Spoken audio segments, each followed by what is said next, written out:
예수 그리스도보다 더 큰 사랑이 없음을 이 시간 고백하면서 정말 주님의 사랑을 찬양하겠습니다.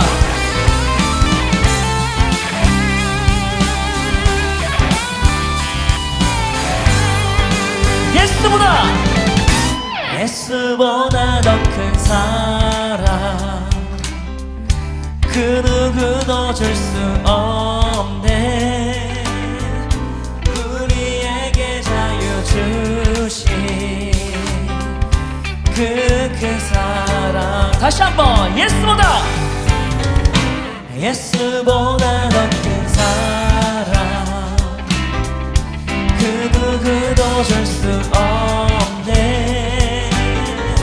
우리에게 자유 주신 그 큰 사랑. 세상의 헛된 보아, 세상의 헛된 보아 못 사라지지만 영원한 주의 사랑 나의 맘에 남으리. 예수보다 더 큰 사랑 그 누구도 줄 수 없네. 우리에게 자유 주신 그 큰 사랑. 다시 한번 예수보다 더 큰 사랑 그 누구도 줄 수 없네. 우리에게 자유 주신 그 큰 사랑. 영원히 변치 않는 그 사랑을 찬양하세.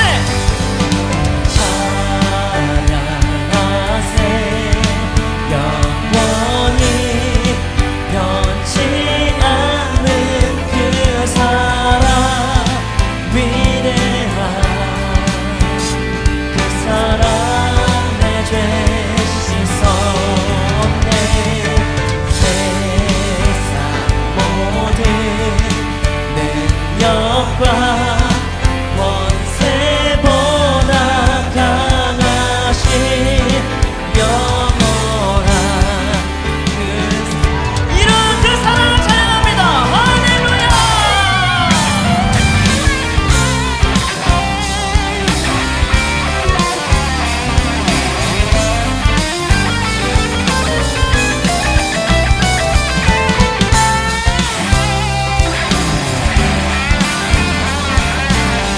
원심을 다해 선포합니다. 찬양하세.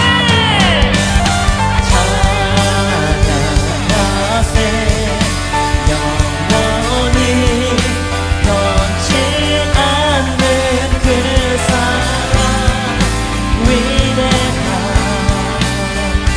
그 사랑 내 죄 씻었네. 세상 모든 능력과 원세보다 강하신 영원. 우리 이번에 여기 계신 여러분들의 목소리로만 고백합니다. 예수보다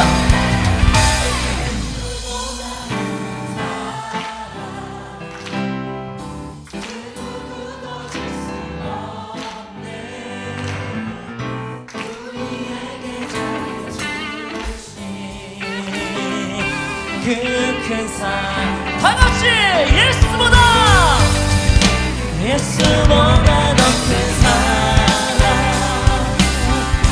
그 누구도 줄 수 없네.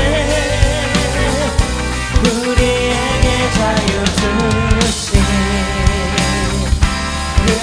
우리에게 자유 주신 그 사랑을 찬양합니다. 우리에게 자유 주신 그 큰 사랑. 아멘. 저희에게 참 자유를 주시고 참 평안을 주신 주님을 찬양합니다. 아멘. 네, 다 같이 자리에 앉아서 찬양하시겠습니다.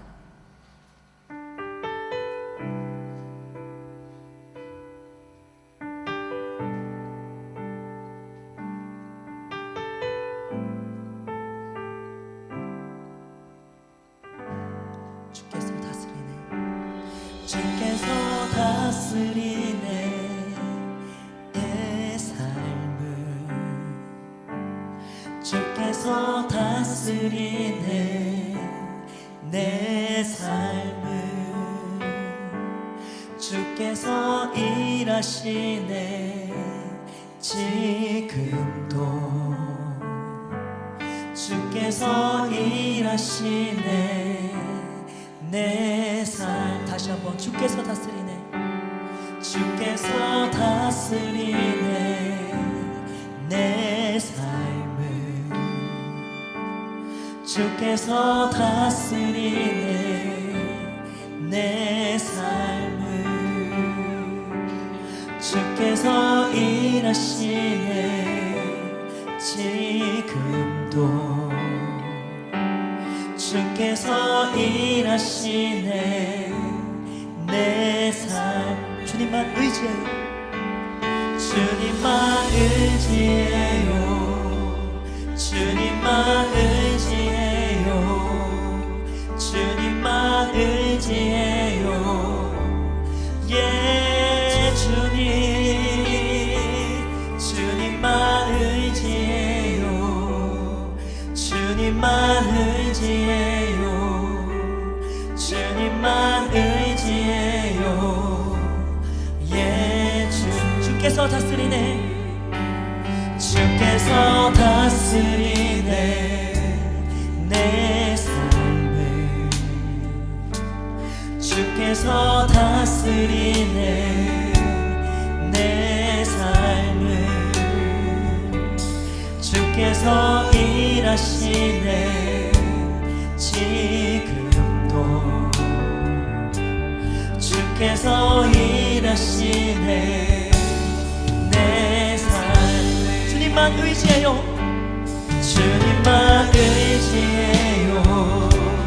주님만 의지해요. 주님만 의지해요. 예 주님. 주님만 의지해요. 주님만 의지해요. 주님만 의지해요. 예 주님만 예배해요. 주님만 예배해요. 주님만 예배해요. 주님만 예배해요. 예 주님. 주님만 예배해요. 주님만 예배해요.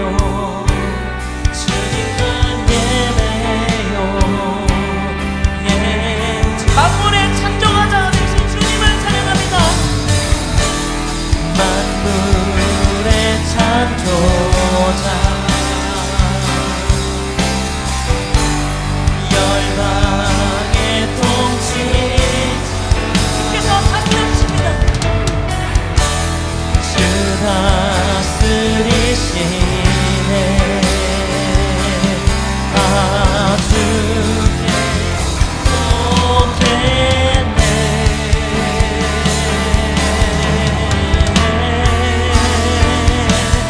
주께서 다스리네 이 땅을. 주께서 다스리네 이 땅을. 주께서 일하시네 이 순간. 주께서 일하시네 이 주님만 예배해요. 주님만 예배해요. 주님만 예배해요. 주님만 예배해요. 예 주님. 주님만 예배해요. 주님만 예배해요. 주님만 예배해요. 예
기쁨과 소망이 되신 하나님 아버지, 영원히 죄인으로 죽을 수밖에 없는 저희를 예수님의 십자가 은혜로 구원하여 주시고 옳은 길로 인도하여 주시는 하나님을 찬양합니다.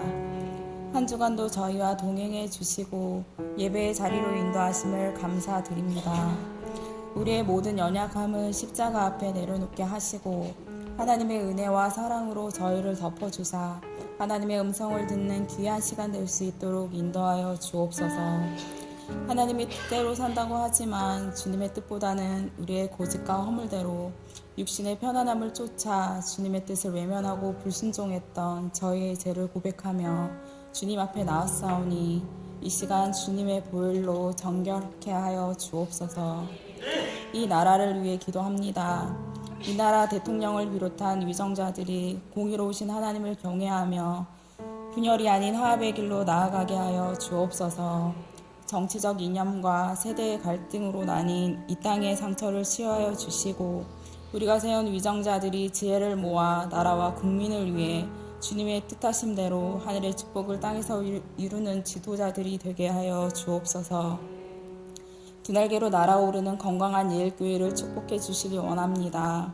1,500명의 셀리더를 세우고 150명의 선교사를 파송하는 건강한 교회, 온 성도가 같은 말 같은 마음 같은 뜻으로 하나 되어 같은 열매를 맺으며 세계 비전을 향해 달려가는 교회 되게 하옵소서. 진행되고 있는 가을 사역 위에 성령의 기름을 충만하게 부어 주옵소서. 행복 모임의 현장마다 복음의 절대 능력이 선포되게 하시고 성령에 사로잡혀 복음이 선포되는 곳에 악한 어둠의 권세가 떠나가고 치유와 회복의 역사가 일어나게 하시며 구원받는 영혼들이 끊임없이 일어나는 가을 사역 되게 하여 주옵소서. 새롭게 세워지는 임직자들을 통해 주님의 몸된 교회가 더욱 든든히 세워지기 원합니다. 서로 연합하여 충성스러운 주의 일꾼들이 세워지게 하시고 말씀과 비전으로 하나 되게 하여 주옵소서. 성도의 사업장과 직장과 삶의 터전을 축복하여 주시어 비전을 향해 달려가는 데 어려움이 없도록 인도하여 주옵소서. 우리에게 맡겨진 다음 세대 자녀들을 위해 기도합니다. 어리고 연약한 자녀들이 하나님 자녀의 정체성과 하나님 나라 가치관으로 훈련되고 두 날개 1500 비전의 주역으로 잘 성장하고 쓰임받게 하여 주옵소서. 특별히 곧 대학 수학능력 시험을 치를 수험생 자녀들을 기억하여 주시기를 기도합니다. 불안과 염려의 마음을 주님께서 붙들어 주시고 평안을 더하여 주셔서 그동안 애쓴 모든 노력이 선한 열매로 맺어지도록 인도하여 주옵소서. 파송을 준비 중인 15호 박수환 예비 선교사님을 위해 기도합니다. 남은 기간 동안 훈련을 통해 말씀과 기도로 잘 준비되게 하시고 물질과 기도로 후원하여 나가는 선교사, 보내는 선교사로 연합하여 열방을 구원하는 제자 삼는 세계 비전을 이룰 수 있도록 역사하여 주옵소서. 오늘도 하나님의 말씀을 선포하실 담임 목사님 영육을 강건케 하여 주시고 성령의 기름을 부어 주시어 선포되는 말씀을 통하여 우리의 심령이 새롭게 변화되고 질병이 치유되며 모든 눌림이 떠나가는 기적과 능력이 있게 하여 주옵소서. 동력자이신 사모님의 건강을 지켜주시고 자녀들과도 늘 동행하여 주시어 하나님의 비전 가운데 쓰임받는 일꾼으로 성장하게 하시고 주님의 은혜를 증거하는 복된 가정 되게 하여 주옵소서. 예배를 위해 여러 모양으로 준비하고 섬기는 손길을 기억하여 주시고 수고하는 모든 이들에게 주님의 은혜와 능력을 더하사 하나님께 영광 올려드리는 복된 삶 되게 하여 주옵소서. 이 예배를 통해 저의 믿음이 굳건해지고 주님과의 관계가 깊어지는 시간 되게 하여 주옵소서. 하나님께 모든 영광 올려드립니다. 이 모든 말씀 우리를 죄에서 구원하신 예수 그리스도의 이름으로 기도드립니다. 아멘.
하나님 말씀 함께 보겠습니다.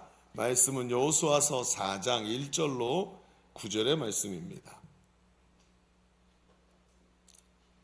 얼마나 잘 자는지 물을 머리에 끼얹어도 자네. 대단합니다. 그래요. 자, 우리 한 절씩 교독하겠습니다. 그 모든 백성이 요단을 건너기를 마침에 여호와께서 여호수아에게 말씀하여 이르시되 그들에게 명령하여 이르기를 요단 가운데 제사장들의 발이 굳게 선 그곳에서 돌 12를 택하여 그것을 가져다가 오늘 밤 너희 유숙할 그곳에 두게 하라 하시니라.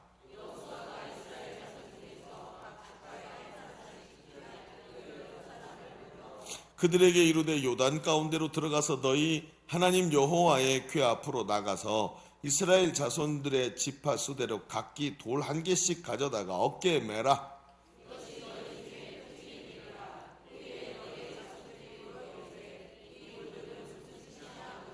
그들에게 이르기를 요단 물이 여호와의 언약궤 앞에서 끊어졌나니 곧 언약궤가 요단을 건널 때에 요단 물이 끊어졌으므로 이 돌들이 이스라엘 자손에게 영원히 기념이 되리라 하라 하니라.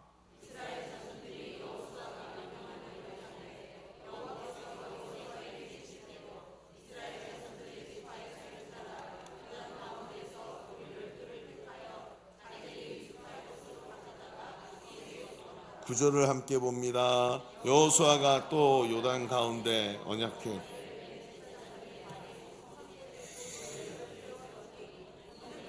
거기에 있더라. 아멘. 할렐루야. 여러분, 우리는 감사의 절기를 이제 맞이하고 있습니다. 벌써 11월 셋째 주가 다음 주죠. 그래서 11월 셋째 주는 우리가 추수감사 주일로 지키게 됩니다. 그런데 우리 교회는 절기 한 주 전에 먼저 절기에 대한 말씀을 나누면서 절기의 유익을 다 같이 알고 한 주간 잘 준비할 수 있도록 이렇게 말씀을 먼저 같이 나누게 됩니다. 바라기는 이번 추수감사절에도 하나님 앞에서 감사가 회복되는 귀한 절기가 되시기를 바랍니다.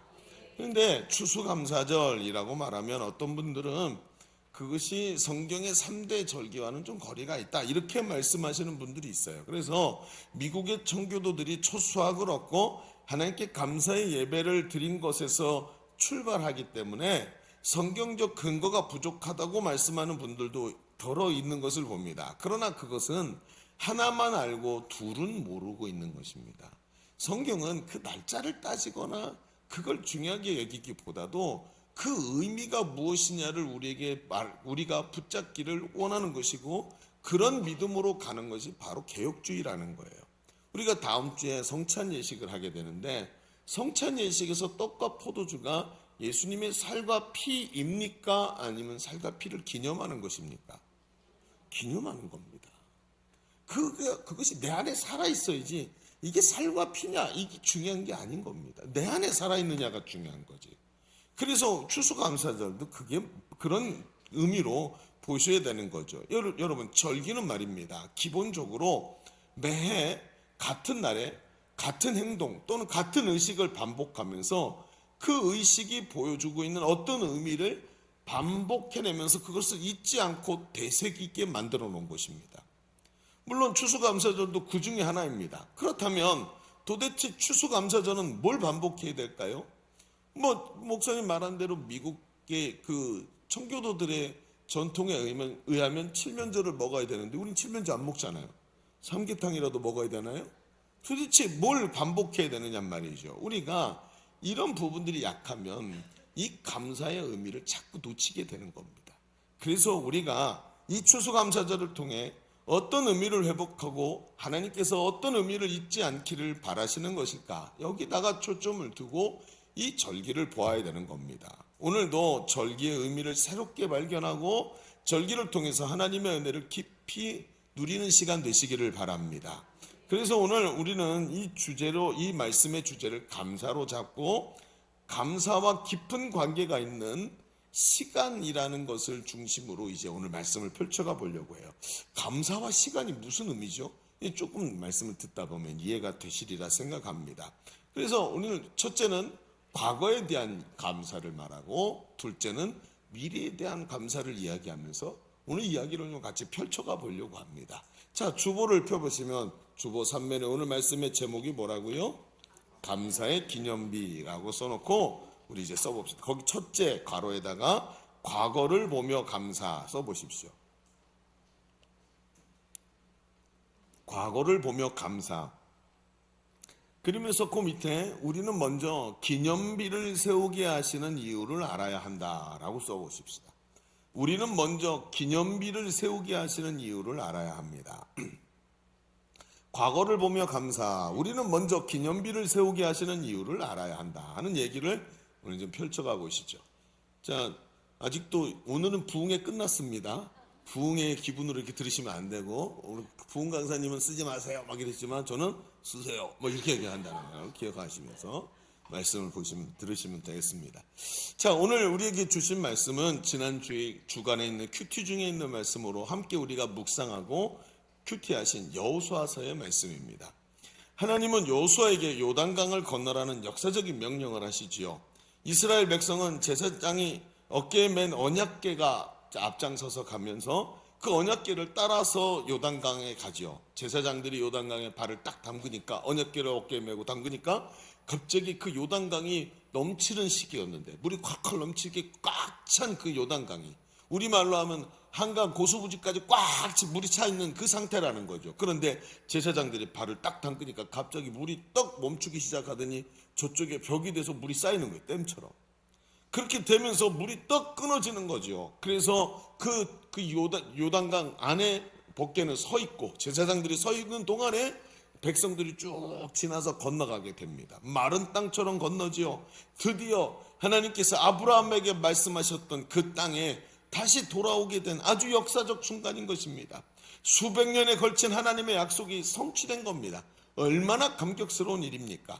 자, 그런데 하나님은 강을 건너온 이스라엘 백성에게 이상한 명령을 하나 하십니다. 뭘까요? 백성들이 아직도 이제 막 다 건너고, 아직 제사장들이 그 법궤를 메고 강 안에 있을 때 돌아가서 각 지파에서 한 사람씩 뽑아서 그 한 사람씩 다 제사장들이 선 자리로 가서 그 궤를 메고 선 제사장들의 그 발밑에서 돌을 택해서 가져오게 합니다. 돌 하나를 가져오게 하는데 이렇게 들고 오는 게 아니라 어깨에 메고 오라 하셨으니 아마 작은 돌은 아니었을 겁니다. 큰 돌덩어리들을 하나씩 들고 나오라는 거예요. 그리고 그 돌들을 한 곳에 모아두게 하십니다. 그렇죠. 돌들이라고 말했고, 돌들을 모은다는 말은 없지만 돌들을 거기다가 둔다는 말은 일종의 그 돌들을 가지고 탑을 쌓았다라고 생각이, 무더기를 만든 것이죠.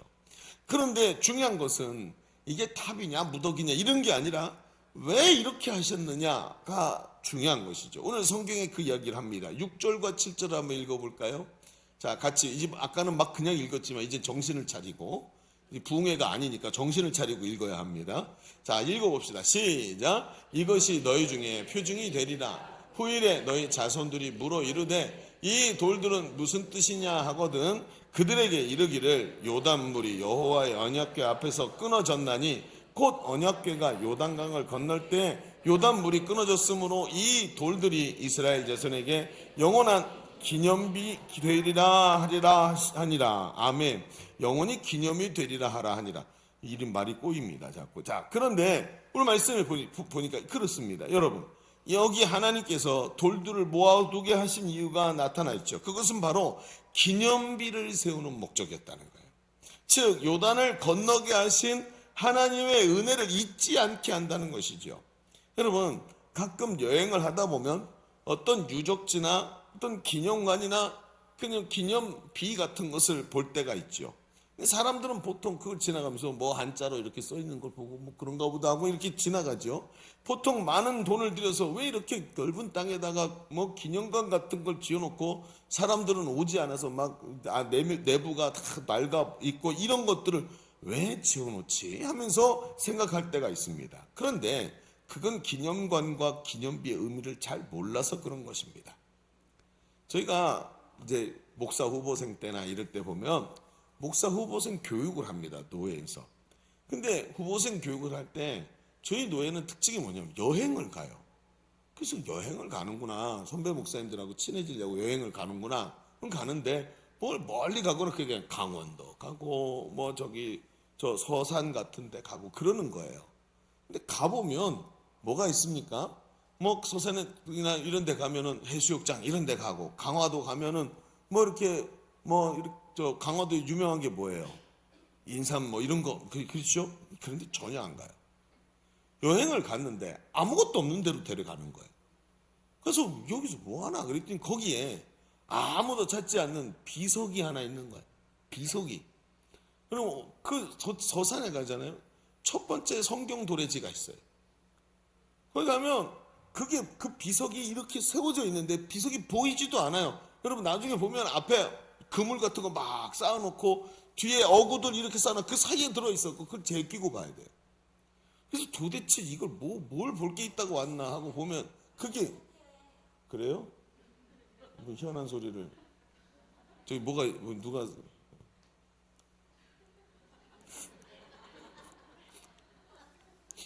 설교를 방해해도 여러 가지로 하네요. 그죠? 그러니까 거기서 이제 그 어구들을 막 치웁니다. 치우고 뒤에 딱 가보면 여기가 최초의 성경 도래지라고 써 있어요. 이런 데가 한두 군데가 아니에요. 강화도 같은 데 가잖아요. 풀숲에 막 풀이 나 있는데 그 앞에 안내하시는 그 목사님이 한국의 기독교 선교 역사를 전공하신 분이에요. 여기였는데 어디 있지? 하면서 한참 찾더니 여기 있네 그래요. 그리고 찾는데 보니까 풀숲이 우거져가지고 그게 안 보이는 거예요. 그래갖고 막 가서 나서로 배고 해가지고 뒤에 딱 가보면 여기서 순교하신 분의 기념비가 여기 있는 걸 보게 돼요. 그걸 보면서 그때의 이야기를 쭉 듣는데 신학생들의 눈에서 눈물이 주룩주룩 흐르는 거예요.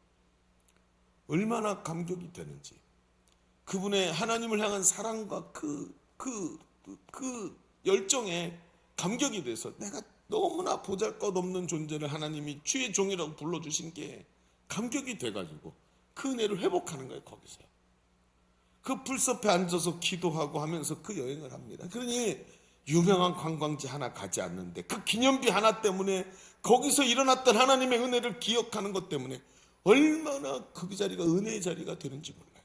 기념비가 바로 이런 겁니다. 어느새 이 사건을 아는 사람은 하나도 없고 다 죽고 떠나갔지만, 그리고 그거 기념비조차 풀숲 속에 숨겨져 있지만 그걸 아는 사람들이 그것을 찾아내서 볼 때 그 속에 하나님의 사그러들지 않는, 절대 잊혀지지 않는 하늘의 기록들이 그 기념비에 남아있지 않습니까? 예전에 우리는 한국 영화 중에 부당거래라는 영화가 있었습니다. 못 보셨을 겁니다. 별로 유명하지 않아서. 근데 그 부당거래에서 나온 대사 한마디가 한국사에 굉장히 유명한 대사가 되었죠. 그 주인공이 누구냐면 유승범이라는 이 주인공이었어요. 아마 경찰로 나오는 거라고 제가 기억을 하는데, 거기서 그 사람이 자기 후배하고 술집에서 그냥 술을 같이 한 잔씩 앉아서 마시면서 푸념을 떨다가, 아유, 경찰 생활 한번 하냐 하면서 푸념을 떨다가 이런 대사를 합니다. 야, 사람이 있잖아, 호의가 계속되면 그게 권리인 줄 안다. 이렇게 얘기해. 그 한마디, 호의가 계속되면 그게 권리인 줄 알더라. 그 한마디가 사람들의 마음속에 굉장히 깊이 들어갔어요. 여러분, 우리의 문제가 바로 여기 있는 것입니다. 하나님께서 우리에게 호의를 베푸셨어요. 다른 말로 은혜를 베푸셨어요. 그런데 은혜가 반복적으로 우리에게 옵니다. 그랬더니 어느 날부터 그 은혜가 당연한 건 줄 알아요. 하나님의 은혜를 당연시하면서 그게 자기 권리라는 거예요. 하나님, 내가 이 정도 하셨으면 하나님도 이렇게 해주셔야죠. 제가 신앙생활 잘했잖아요. 제가 헌금생활 잘했잖아요. 그럼 하나님도 내 기도 이렇게 드려줘야 되는 거 아닙니까? 여러분, 이게 뭐죠? 이게 우상숭배입니다. 이게 세상 종교들의 모습들입니다. 신에게 잘 보여서 그 대가를 얻는 것. 그런데 여러분, 우리의 신앙이 그렇습니까? 하나님이 이미 자기 아들의 생명을 우리를 위해 대가를 지불하신 줄로 믿습니다. 과분한 대가를 주고 누구도 나의 구원에 대해서 토시를 못 달도록 너무나 많은 대가를 지불해 버리셨어요. 그리고 하나님께 구원받았어요. 얼마나 큰 은혜를 받았는지 몰라. 그 은혜가 너무 커서 하나님 앞에서, 하나님 이래도 됩니까? 왜 이렇게 많은 걸 주셨나요? 라고 말하는. 여러분, 강아지 한 마리 사기 위해서 다이아몬드 반지를 주먹만한 걸 빼서 준 거랑 다름이 없는 거예요. 그런 걸 해놓고는, 하나님 앞에서 그 구원의 은혜를 받아놓고는 그게 당연한 권리로 여겨지기 시작합니다. 왜요? 그 은혜를 기억하지 못하기 때문에. 호의가 계속되니까 그게 호의인 줄 모르고 내 당연한 권리로 여겨집니다.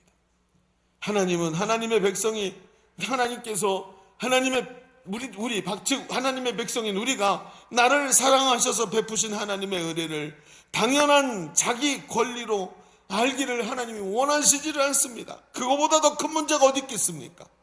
하나님의 은혜를 권리로 생각하는 순간부터 감사가 사라지고 자기 권리를 주장하게 됩니다. 열심히 신앙생활을 했으니 당연히 은혜 받을 권리가 있다고 생각하면서 그런 세상 가치관으로 하나님을 바라보니까 감사가 입에서 나오지를 않는 거예요. 하나님은 사람이라는 존재가 망각의 존재라는 것을 잘 알고 계십니다. 지금은 하나님을 찬양하고 기적을 보고 기뻐하지만 그들이 눈에 보이는 것에 몰두하다가 하나님이 베푸신 은혜를 잃어버릴 것을 하나님이 알고 계셨던 겁니다. 그래서 돌을 모아놓게 하고 그것을 볼 때마다 너희 자녀들에게 설명해줘라. 네가 왜 이 자리에 왔는지, 하나님이 너에게 어떤 은혜를 베풀어 주셨는지, 네가 기념탑을 쌓고 이 기념비를 세워서 하나님이 주신 은혜를 네 자녀에게 설명해줘라. 네 자녀에게 설명해줘라 하면서 그날의 감격과 기쁨을 잊지 말고 감사하도록 기념비를 세우게 하신 겁니다. 여러분, 그리고는 이 시간이 많이 흐릅니다. 이 청년이고 혈기왕성하고 힘이 강력했던 이스라엘의 인도자였던 이 여호수아가 노인이 되어서 이제 하나님 앞에 갈 날이 며칠 남지 않았을 때 가나안 땅을 이미 다 점령했고 하나님이 약속하신 대로 이스라엘 백성들에게 땅을 다 나눠주고 그들이 거기서 경작을 하고 풍성한 은혜를 누리며 살아갈 때 이 여호수아가 이스라엘 백성들을 다 한자리에 불러 모읍니다. 그리고 얘기를 합니다. 여호수아서 24장 14절에 이렇게 말합니다. 그러므로 이제는 여호와를 경외하며 온전함과 진실함으로 그를 섬기라. 너희 조상들이 강 저쪽과 애굽에서 섬기던 신들을 치워버리고 여호와만 섬겨라 라고 이야기를 합니다. 여러분, 왜 이렇게 했을까요? 지금까지도 하나님이 주신 은혜를 받으면서도 저 뒤에다가 우상을 숨겨놓고 있었어요. 내가 돈이 좀 필요한데 내 돈을 풍성히 준다는 우상, 이 시대의 우상은 있잖아요. 굉장히 컴팩트했습니다. 그래서 드라빔 같은 거 보면 라헬이 안장 밑에다가 넣어놓고 숨기지요. 그만큼 작은 거 손에다 잡고 이렇게 비비면서 요게 나에게 은혜를 줄 것이다 라고 생각한 것을, 이게 이 고대 근동 사람들이 하나씩 둘씩 들고 다녔던 거예요. 편리하죠. 마음이 얼마나 편하겠습니까? 근데 하나님께서 그거 버려라 하시면서 이들이 다시 하나님 앞에서 겸비하기를 하나님이 요구하시면서 어떤 얘기를 하냐면 여호수아를 통해서 옛날 이야기를 꺼내십니다. 아주 자세하게 아브라함 때부터 시작해서 이삭, 야곱, 요셉, 그리고 노아, 모세의 시대, 그리고 오늘날 이르기까지 하나님께서 이스라엘에게 위해서 하신 일들을 드라마틱하게 말을 합니다. 그런데 그 모였던 이스라엘 백성이 그 노인이 된 여호수아의 말을 들으면서 그 이야기에 빠져들어갑니다. 무릎을 탁 치면서 맞아, 그때 그랬지 하면서 마치 옛날 사진을 함께 보듯이 옛날 일을 보면서 아멘 아멘 하면서 그 이야기를 듣습니다. 여러분, 혹시 집에 결혼 사진 있으십니까? 저희도 결혼한 지 25년쯤 되니까 결혼 사진을 보면 저게 저 같지가 않아요, 이제는. 그렇죠? 완전히 다른 사람이 되어 있는 저를 봅니다. 그런데 그 사진을 볼 때마다 느낍니다. 아, 이때 이랬지. 이때 참 꿈이 많았는데, 결혼할 때 서로를 보면서 너무너무 사랑하고, 지금도 물론 사랑합니다. 이 말 조심해야 되면.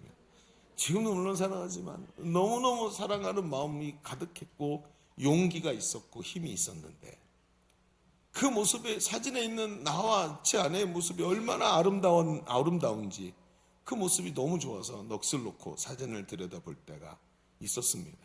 하나님은 지금 마치 대하 드라마를 펼쳐 보여주시면서 그 기억이 살아나게 하시는, 야곱과 요셉을 인도하셔서 애굽에서 피신하게 하면서 살리신 장면, 애굽의 군대를 피하게 하기 위해서 홍해를 가르시는 장면, 가나안 정복정정 매 순간순간마다 승리하게 하시던 장면들을 떠올리게 하시면서 하나님의 약속을 지키시고 말씀하신 대로 행하시는 하나님이라는 것을 확신하게 하십니다.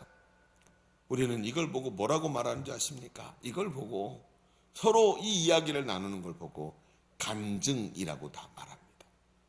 간증은 사실은 법정적 용어입니다. 이게 간증이라는 말이 종교의 용어가 아니라 법정 용어예요. 증인이 자기가 경험한 걸 이야기하는 것, 사실대로 말하는 것을 간증이라고 하는 겁니다. 우리 교회 공동체가 함께 경험한 하나님의 은혜를 그대로 말하고 그대로 증언하는 것이 간증입니다. 여러 가지 사건과 여러 시간 속에 잊혀졌던 은혜를 다시 찾아내고 드러내고 말하고 다른 사람 입장에서 또 듣고 하면서 내가 잊어버리고 심지어 깨닫지 못했던 것까지 깊이 은혜를 다시 회복하게 만드는 게 간증입니다. 여러분, 성경을 보면 성경에는 마귀를 거짓의 아비라고 말합니다. 심지어 어느 정도냐면 제 것으로 거짓말을 한대. 남의 말을 듣고 거짓말을 전달하는 게 아니라 자기 속에서 거짓말이 샘솟듯이 나오는 게 마귀라고 성경이 말합니다. 그 마귀는 지금도 성도들에게 거짓말을 합니다. 지난 시간 하나님의 은혜를 어둠 속에 묻어버리고 하나님께서 너를 위해 하신 일이 없다고 말을 합니다. 그래서 네가 그렇게 열심히 했는데 하나님이 네 기도 응답하지 않으셨지. 너 죄지었잖아. 하나님이 네 기도를 듣지 않으셔. 성도를 두려움과 어려움, 염려로 끌고 들어가서 그 염려 때문에 두려워하다가 하나님을 의지하지 않고 감사가 사라지게 하고 하나님과 관계를 단절시키려고 하는 거짓말을 하는 존재가 바로 마귀라고 성경이 말을 합니다. 여러분, 그러나 간증은 그 음흉한, 우리를 하나님의 사랑에서부터 감사를 잃어버리고 떠나게 만들려고 하는 음흉한 사탄의 계략을 간증이 깨뜨려 버리는 줄로 믿습니다. 하나님의 은혜를 말하고 나누고 할수록 점점 마귀의 거짓말이 드러납니다. 하나님이 나에게 이렇게 말씀하셨지, 하나님이 나에게 이렇게 행하셨지 하면서 그 가짜뉴스가 드러나기 시작하고 더 이상 그 가짜뉴스에 속지 않는 나 자신을 보게 됩니다. 그래서 공동체의 나눔이 그렇게 중요한 겁니다. 나눔을 하고 공동체로 함께 모이면서 목장에서 나눔하고 서로의 은혜를 나누면서 악한 마귀의 거짓말이 깨져나가고 하나님의 역사를 찬양하면서 우리의 심령이 회복되는 줄로 믿습니다. 여러분, 우리 교회 가장 심장부가 뭐냐고 말한다면 저는 우리 교회 가장 심장부를 금요일날 있는 리더반과 금요철회라고 단호하게 말합니다. 거기가 우리 교회 영성의 심장부입니다. 그런데 그 금요일날마다 리더반이라는 게 모이는데 그 리더반에 셀 리더들하고 행복모임 리더들하고 다 모여서 그 주간에 있었던 하나님의 은혜를 나눕니다. 이게 뭐 형식도 있는 것도 아니고 또 마이크 돌리면 마이크 돌면서 쭉 나누고 하도 많이 나누니까 다들 말하고 싶어하고 시간이 너무 모자라니까 이제 아예 지정을 해서 나누게 하고 합니다. 그런데 거기서 나눔을 하면 마이크를 들고 막 되면 시작하는데 말을 하다 보면 그 말을 하면서 하나님이 주시는 은혜가 막 다 떠오르기 시작하죠. 막 나누는데 전도의 현장에서 가정에서 기도의 응답으로 하나님이 일하신 것을 간증하기 시작합니다. 그런데 그 간증의 내용을 보십시오. 하나님이 승리하시는 장면들이, 사람들의 굳은 마음이 열리고 질병이 떠나가고 가정이 변화되고 이런 내용들을 나누게 하시면서 모두들 용기를 얻기 시작합니다. 이번 주에도 우리 나눔을 하는데 별로 그렇게 나눔이 많지 않길래 제가 마이크를 한 바퀴 더 돌리면서 부흥회 때 받은 은혜를 나눠보세요. 그랬더니 난리가 났습니다. 막 콸콸콸콸 쏟아져 나오는데 얼마나 은혜를 많이 받았는지 제가 좀 짜증이 났어요. 주일날은 은혜도 못 받으면서 얼마나 은혜를 많이 받았는지 참 제가 너무너무 감사한 거예요. 근데 그 은혜를 나누면 나눌수록 거기 앉아있는 분들이 다 얼굴이 밝아지고 기쁨이 넘치고 웃음소리가 나고 용기가 저 속에서부터 일어나고 감사가 회복이 되는 거예요. 할렐루야. 아멘 아멘 소리가 나오면서 하나님이 저런 분이시지, 하나님이 나에게 주신 것처럼 저분에게도 주셨네 하면서 은혜가 가득 차기 시작하는 거예요. 여러분, 하나님께서 이스라엘 백성이 잊지 않기를 바라신 것이 무엇입니까? 하나님이 베푸신 은혜를 잊지 않는 것입니다. 하나님은 약속하신 대로 요단을 건너서 이 땅을 차지하게 하신 줄로 믿습니다. 하나님의 은혜를 잊지 않는 것, 이것이 큰 지혜입니다. 하나님이 하셨구나. 맞아, 그때도 하나님이 하셨지. 앞으로도 분명히 하나님이 하실 거야. 그렇습니다. 진정한 감사는 하나님이 하신 일을 잊지 않는 사람에게서부터 나오는 것입니다. 이것이 감사의 원리입니다. 환경이 좋기 때문에, 기도가 응답됐기 때문에, 내가 원하는 것이 이루어졌기 때문에 그것이 아니라 언약을 지키시고 나와 약속하신 것을 이행하시는 하나님을 믿고 그 하나님이 하실 것을 알기 때문에 감사하는 것을 잊지 않는 것입니다. 미래는 알 수 없지만 전능하신 하나님은 알기에 우리는 하나님께 감사할 수 있는 줄로 믿습니다. 이번 추수감사주일도 이런 감사들이 가득 차기를 주의 이름으로 축원합니다. 자, 우리 첫 번째 얘기를 좀 정리해 보시죠. 우리는 지금까지 감사절에 대한 말씀을 나누면서 과거에 대한 감사를 이야기했습니다. 그러면서 기념비를 세우게 하시는 이유를 알아야 한다라는 얘기를 했습니다.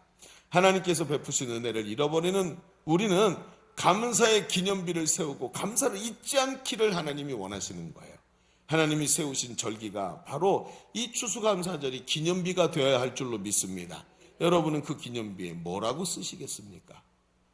오늘 추수감사절에 이 기념비에 여러분은 뭐라고 기록을 하시겠습니까? 그래서 한 주간 먼저 함께 말씀을 나누는 겁니다. 다음 주에는 그 기념비에 기록이 되어 있으시기를 바랍니다. 그 기념비를 세우는 거예요. 그렇다면 이제는 우리는 뭘 하면 될까요? 이제 과거에 대한 감사를 얘기했으니까 미래에 대한 감사를 좀 나눠봅시다. 미래에 대한 감사, 우리 두 번째에다 이렇게 써볼까요? 둘째는 미래를 보며 감사 이렇게 써놓고 이렇게 밑에는 이렇게 써보자. 기념비의 의미는 우리를 더 깊은 의미로 초대합니다.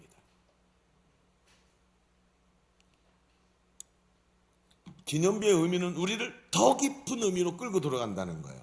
더 깊은 의미로 초대합니다. 자, 얘기를 좀 펼쳐가 보겠습니다. 우리가 잊지 말아야 할 감사의 이유가 또 하나가 있는데 바로 이겁니다.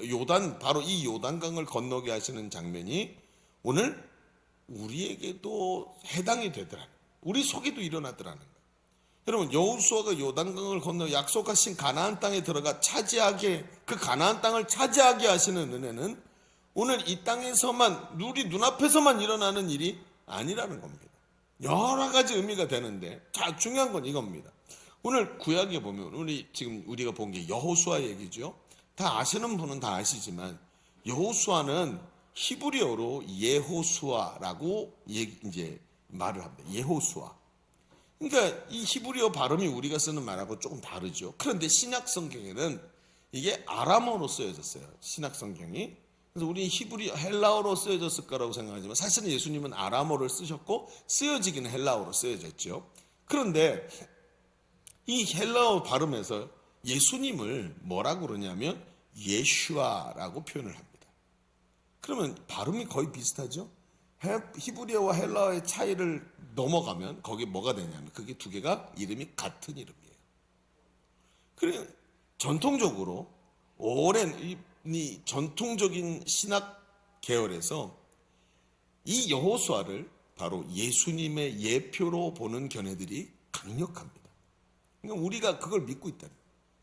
여러분 보십시오. 예수님을 예표하는 여호수아는 어린 시절부터 율법의 핵심이었던, 율법의 중심이었던 모세의 시종이었죠. 여러분 예수님을 보십시오. 동정녀 마리아를 통해서 이 땅에 오셔서 율법 아래서 사셨습니다.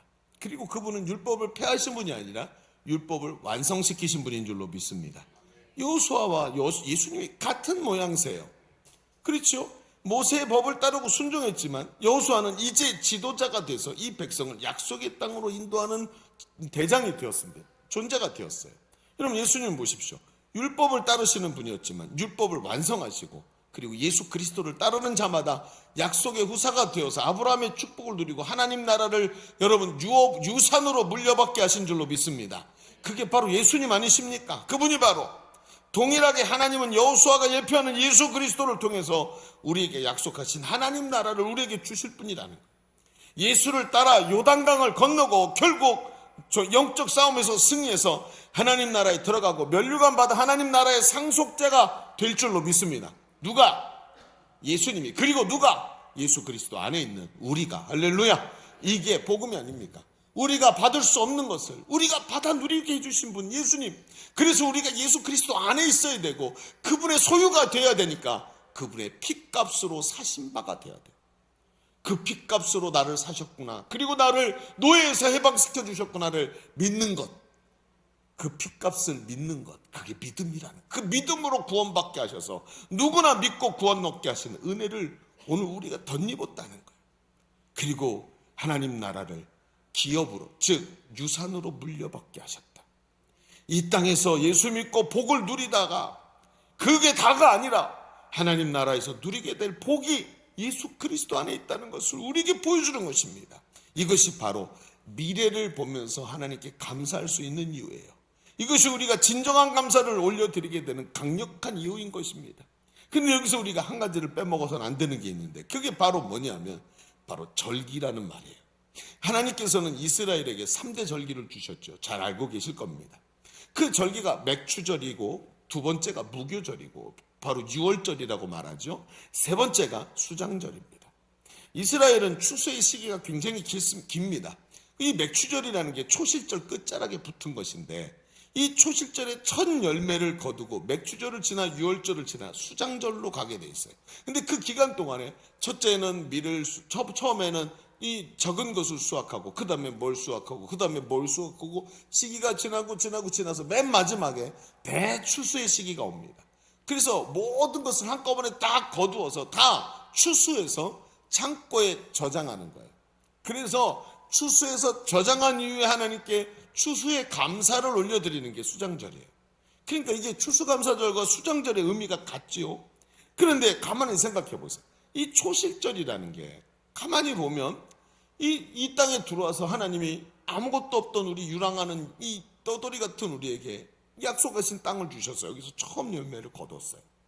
이 열매가 얼마나 감사한지 첫 번째 열매를 하나님께 드리면서 하나님께 예물을 드리면서 감사의 절기로 지키는 거예요. 그런데 이 초실절은 어디를 보고 있죠? 아유 없던 우리가 이렇게 와서 이렇게 얻었어. 참 이거라도 주셔서 너무 감사해. 과거를 보는 게 아니죠. 초실절은 어디를 봐요?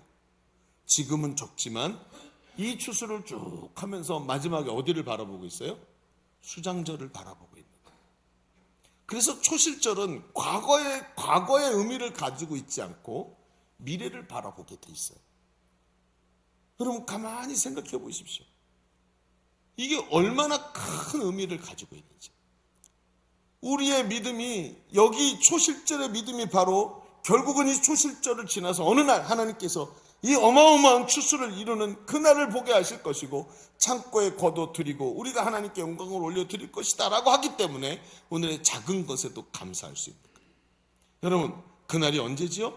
바로 이 초실절과 수장절은 우리 성도의 구원의 여정을 말하는 것입니다. 성경에 보면 예수님께서 이런 말씀을 합니다. 주인이여, 원수가 지나가다가 밭에 가라지를 뿌려서 알곡과 가라지가 같이 자랍니다. 가라지를 다 뽑아버릴까요? 아니다, 둬라. 그거 뽑다가 알곡까지 망칠라. 우리가 뭐 어떻게 할까요? 마지막 때까지, 추수할 때까지 그냥 둬라. 추수할 때 베어서 다 그때 한꺼번에 베어서 알곡은 어디로요? 창고로.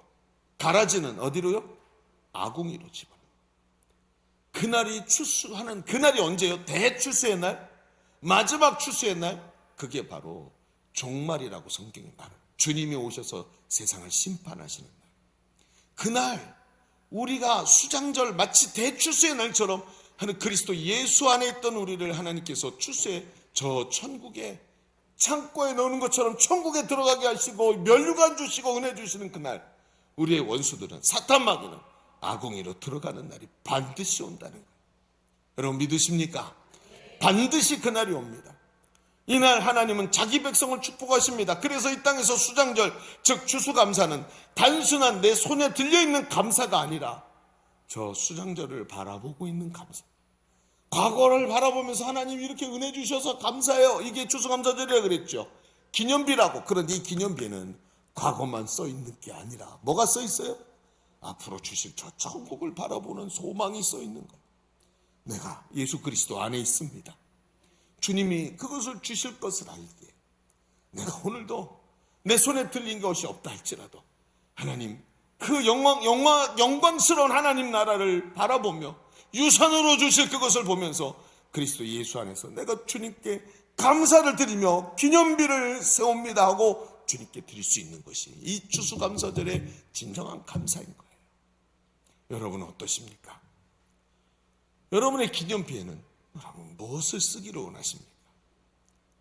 제가 어려서 저희 부모님이 목회를 하시면서 시골 교회를 막 다니셨어요. 시골에 옛날에 선교사들이 세우는 시골의 작은 예배당에 목회자가 없어서 비어있는 데가 많아서 한 목사님이 여러 예배를 인도하시고 이랬어요. 그래서 그 당시에 신학생들은 다 그 28,000 동네에 우물을 팔아 하셨던 그 김치선 박사님의 이야기처럼 사방 방방 곳곳으로 가는 게 비전이었어요. 우리도 그 비전이죠. 이제 우리는 세계로 나가는 거고. 근데 그러니까 이 양반들이 사방으로 돌아다니니까 이게 한 곳에 정착이 안 되는 거예요. 근데 제가 학교를 들어가겠어요. 초등학생이 된 거예요. 그래서 이게 초등학생 정착해야 되니까 아이는 이제 저는 저희 할머니 손에 맡겨져서 서울에서 학교를 다니고 있었고 부모님은 시골로 전전긍긍 하시다가 우리 부천의 역곡당에 오시게 된 거예요. 그리고는 이제 예일교회를, 그때는 이름이 역곡중앙교회였습니다. 개척한 지 1년 됐는데 교육자가 교회를 두고 떠났어요. 빈 교회였어요. 그리고 성도수가 몇 사람 안 되고 지하 예배당에 강 한가운데 기둥이 있고, 지금도 지하는 그렇죠? 한가운데 기둥이 있고 그 예배당에 의자가 몇 줄 이렇게 놓여져 있고 강대상에 어디서 버리는 강대상 잘 수리해서 갖다 놓은 큰 강대상이 하나 있었고, 그리고 이 할부로 사서 할부가 아직 1년 딱 냈으니까 아직 할부가 잔뜩 60개월 남은 피아노가 한 대 있었어요. 근데 이놈의 지하실 예배당이 비만 오면 물이 차요. 그래서 비가 한참 내리고 새벽에 가면 피아노가 수영을 하다가 맞아요. 어서 오세요 그러면서 물에 수영을 하면 피아노가 둥둥 뜨진 않겠죠. 그게 얼마나 기가 막힙니까? 새벽 기도가 아니라 물 풀어 가는 거예요. 그렇게 어려운 시절을 이제 겪으신 겁니다. 그러면서 제가 그러다가 초등학교 5학년 때 우리 역곡에 오게 돼요. 그래서 할머니하고는 더 이상 하지 않고 부모님 설화에서 자라야 되니까 와서 요 동초등학교에 이제 들어가게 됩니다. 그리고는 제가 청소년 시절을 우리 예일교회에서 자라나고, 그리고 군대 가면서 우리 교회를 떠납니다. 군대 가면서 군대에서 전도사 생활을 하고 하면서 10여 년을 밖에서 다른 사역지를 하다가 다시 이제 우리 교회에 돌아오게, 이제 나중에 저희 아이가, 큰 아이가, 첫째 아이가 100일 때 우리 교회에 다시 돌아오게 돼요. 근데 제가 그 군대에 있을 때 우리 예배당을 건축한다는 소식을 듣게 됐습니다. 기대가 많이 됐죠. 교회가 이제 와서 2층 상가에 들어갔다가 상가를 2칸으로 넓히고 하더니 더 좁아서 이제 예배당을 건축하겠다고 이 자리를 보고 여기다 예배당을 짓는 거예요. 제가 와서 봤는데 이제 그때 기억이 납니다. 이제 콘크리트 막 이제 해가지고 기둥 세워놨을 때 여기를 한번 이렇게 들어왔었어요. 황당한 거죠. 예배당이 왜 이렇게 생겼어? 뭐 이렇게 하면서 내 기둥이 4개나 있네. 그렇죠? 기둥을 하나 있었던 기둥을 4개로 짜게 갖고 양쪽으로 불편해놓고 기둥 없이는 안 되나 보다. 막 이렇게 그때 24살짜리 3살짜리 청년이었으니까 뭘 알겠어요. 그리고 이제 지나갔습니다. 그리고 나서 나중에 제가 목회자가 되고 하면서 들었던 이야기들이 들리는 거예요. 이 예배당을 세우시기 위해서 얼마나 성도들이 하나님 앞에 헌신하고 몸부림쳤는지를 알게 된 거예요.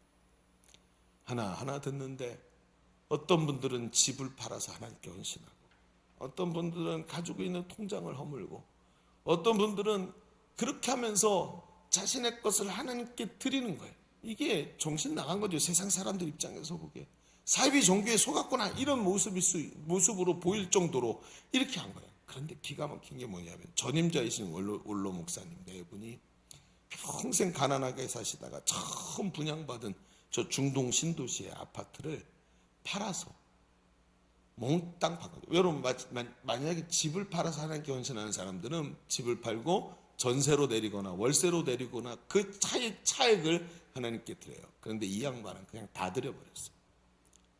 잘 데가 없죠. 그러니까 교회 옥상에다가 온실같이 유리로 집을 지어서 그리고 거기서 10년을 살았어요. 그 10년 동안 얻은 게 몸의 여러 질병과 온 가족이 비염을 얻었어요. 그 곰팡이 때문에. 여러분 제가 새벽에도 대치해치하는 거 은혜롭게 보시기 바랍니다. 다 그겁니다. 참. 그런데 여러분 그걸 누가 봤는지 아십니까? 제가 다 봤습니다. 제가 다 봤어요. 다 들었어요. 제가 왜 이 예배당을 사랑하는 줄 아십니까? 이렇게 못생겼고 하는 천정 모양이 일자가 되지 못하고 기둥이 4개라서 사방에 이게 사각지대 때문에 이 좁은 예배당에 이게 왜 스크린이 왜 이렇게 많이 필요합니까? 사각지대가 많아서 많이 설치한 거예요. 근데 이 예배당을 저는 너무 사랑합니다. 여기 엎드리면 마치 저희 부모님이 눈물을 흘리셨던 자리에 있는 것 같고 함께 사랑하는 성도들이 목사님의 아론과 홀이 돼서 목사님의 팔을 함께 틀어주면서 막 같이 자기 생명을 하나님께 드렸던 그 기념비가 바로 이 예배당. 저는 이 예배당을 볼 때마다 그래서 눈물이 납니다. 예배당이 너무 좋습니다. 물론 하나님이 더 좋은 곳으로 옮기게 하시겠지만 그 전까지는 저는 이 예배당을 너무너무 사랑할 수밖에 없습니다. 오늘 하나님께서 여호수아에게 뭐라 그러셨어요? 네 자식들이 묻거든 이 기념비가 무슨 뜻인지 말해줘라. 과거와 미래를 바라보면서 이 기념비 하나에 새겨진 이 내용을 가지고 자식들에게 말해줘라. 하나님이 얼마나 은혜를 베푸셨는지 저는 그 기념비를 보고 살고 있습니다. 그 기념비가 오늘도 저를 잠들지 못하게 하고 그 기념비가 오늘도 제가 게으름 피우지 못하게 하고 하나님 앞에서 깨어있게 만드는 것입니다. 여러분 그 기념비를 세우시기 바랍니다. 자식들이 보도록 세우십시오. 하나님 앞에서 그 아브라함의 축복이 자손 대대로 몰려가도록 잊어버리지 않도록 감사의 기념비를 세우시기를 바랍니다. 여기서 역사가 일어나는 거예요. 오늘 하나님 우리를 그렇게 부르셨습니다. 그 영원히 잊지 않는 그 하나님 앞에서의 자존감, 그게 그 기념비에 남아서 불섭해 가려질지라도 없어지지 않는 그 뜨거운 능력의 역사가 그 기념비 속에서 나올 줄로 믿습니다. 여러분은 그 기념비를 어떤 감사의 기념비를 가지고 계십니까? 다음 주에 하나님 앞에서 중심에서 나오는 감사의 기념비를 가지고 예배할 수 있는 우리가 되기를 주님의 이름으로 축원합니다. 기도하겠습니다. 오늘 말씀의 은혜를 붙잡고 기도하십시다. 우리의 마음을 울리시는 하나님, 너무나도 감격스럽게 우리에게 이 감사의 기념비를 세우게 하시는 주님, 나도 하나님 앞에 이 감사의 기념비를 세워서 과거와 미래를 관통하는 감사를 하나님께 올려드리게 하여 주옵소서. 우리 말씀의 은혜를 붙잡고 기도합니다. 주여, 할렐루야. 하나님, 오늘도 하나님의 은혜 가운데 서기를 간절히 원합니다. 성령님 인도하여 주시기를 원합니다. 역사하여 주옵소서. 하나님, 오늘도 감사의 기념비를 세우는 자 되기를 간절히 원하오니 성령 하나님 역사하시어서 오늘도 이 말씀의 은혜가 깊이 깨달아지게 하여 주시옵소서. 오늘도 하나님 앞에 감사의 기념비를 올려드릴 수 있는 우리의 심령이 되게 하여 주옵소서. 그 기념비에 하나님, 주님이 나를 사랑하셨다고, 주님이 나를 구원하셨다고, 내가 주를 위해 생명을 걸겠다고 하나님 앞에 고백하는 기념비가 되게 하시고 오늘도 하나님의 은혜 가운데 들어가게 하소서. 오 아버지 하나님 역사하소서. 주님 인도하소서. 우리 한 번 더 기도하십시다. 두 손을 하나님께 올려드리십시오. 하나님, 우리는 과거만 보고 환경만 보고 살았습니다. 기도가 응답되면 좋아했지만 응답되지 않는 기도도 하나님이 사랑하시고 계시다는 걸 잊어버리고 살았습니다. 저 미래에 하나님께서 저 위대하고 아름다운 하나님 나라를 나에게 유업으로 주시려고 준비하시는데도 오늘 나는 세상만 바라보며 살며 미련한 모습이었던 것을 고백합니다. 하나님, 미래를 바라보며 감사할 수 있는 믿음이 우리에게 있게 하여 주옵소서. 환경을 뛰어넘는 감사가 일어나게 하여 주옵소서. 감사의 신앙이 일어나게 하여 주옵소서. 우리 주님 한번 외치고 기도합니다. 주여,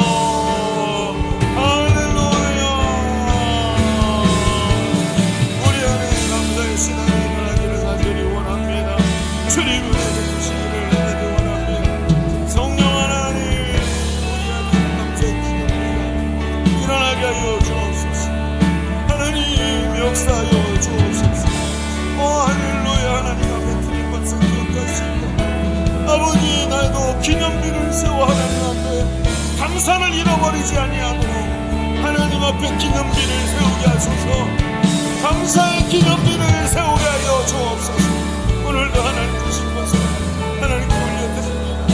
이 위대한 하나님의 역사들, 이 위대한 하나님의 역사들, 주님 역사하여 주시고 은혜를 풀어 주옵소서.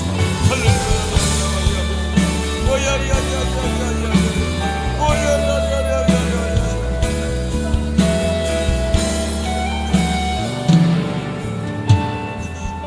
은혜로우신 하나님, 오늘도 우리 가운데 오셔서 말씀하시니 감사합니다.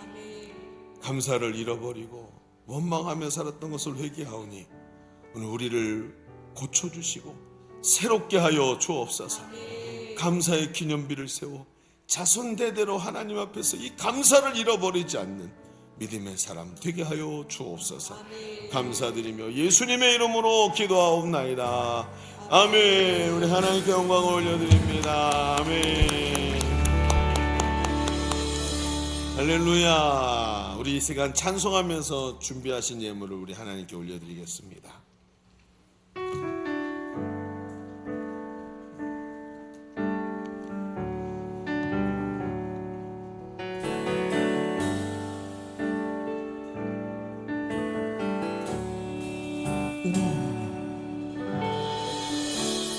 은혜 아니면 살아갈 수가 없네. 호흡마저도 다 주의 것이니 세상 평안과 위로 내게 없어도 예수, 오직 예수뿐이네. 다시 한번 보여요. 은혜 아니면 살아갈 수가 없네. 호흡마저도 다 주의 것이니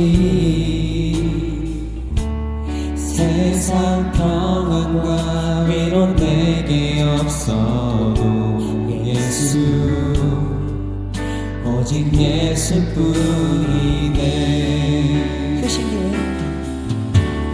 크신 계획 다 볼 수도 없고 작은 문 안에 지쳐도 주께 묻기 나의 모든 삶 버티고 견디게 하시네.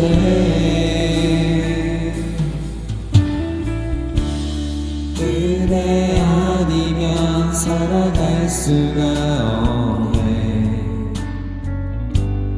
나의 모든 것 다 주께 맡기니 참된 평안과 위로 내게 주신 주 예수 오직 예수뿐이네.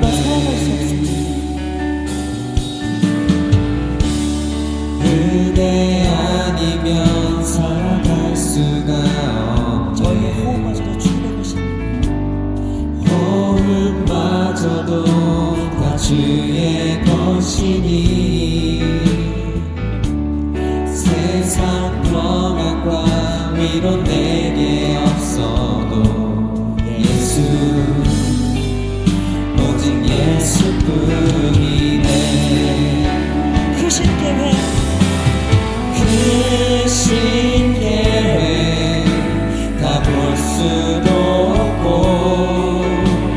작은 곳 안에 지쳐도 주께 묻기 나의 모든 삶 버티고 견디게 하시네. 크신 계획 다 볼 수도 없고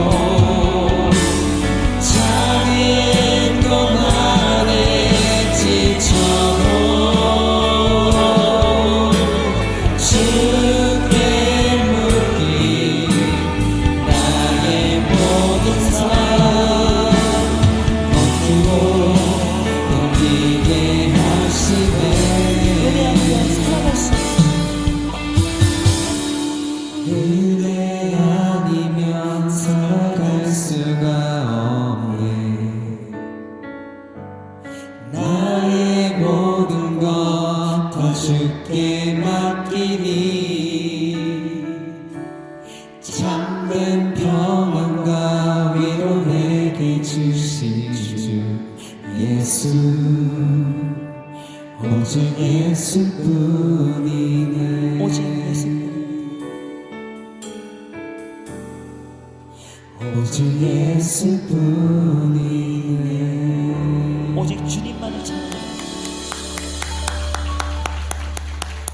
아멘. 우리 드린 예물을 위해서 기도하겠습니다. 하나님 감사합니다. 너무나 귀한 주일 이렇게 예배 드리게 하시고 우리의 것을 하나님께 올려드리는 부복하는 예배 되게 하시니 감사합니다. 여기 하나님의 말씀을 붙잡고 주님 앞에 결단하면서 왕 대신 하나님께 준비한 예물을 올려드렸습니다. 하나님 살기가 녹록치 않아 쓸 것도 부족하지만 우리 주님 사랑해서 준비해서 올려드린 예물 주님 받아 주옵소서. 주께서 마음을 보시는 분이시오니 축복하여 주시옵고 저들의 삶 가운데 부족하지 아니하도록 하나님께서 넘치도록 채워 주시옵소서. 한 주간의 삶도 동행하여 주시옵시고 주가 나와 함께 하신다고 고백하면서 담대히 살아내는 한 주간이 되게 하여 주옵소서.